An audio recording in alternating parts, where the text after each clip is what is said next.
നാരായണ അമൃതം ദശകം 29 மோகினி அவதாரம். அமுதக்கலசத்தை அசுரர் பருத்திட தேவர் தவித்திட குமுத இதழு மோகினியாக அசுரரை காமத்தில் ஈர்த்தீர். அனைவருக்கும் பங்கிட அழகி நின்னிடம் அமுதக்கலசம் தந்திட நினைத்தது முடித்திட நீ விரும் தேவர்க்கே அனைத்தையும் அளித்தீர்.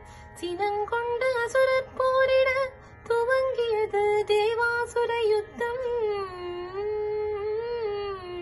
மனங்கொண்ட வரையில் அசுரரை அழித்து அழிவு சக்தி ஒடுக்கினீர். நாரத முனியும் நினைவேண்ட நின்றது யுத்தம். ஆயினும் நில் பேரழகால் மோகினி வடிவை பரமனும் கண்ட மோகித்தனனே. குருவாயூர் தன்னிலே குடிகொண்ட மன்னனே குருவாயூரப்பனே. தீராத நோய் தீர்த்து வாராமல் காப்பாய் என்னாலும் என்னையே.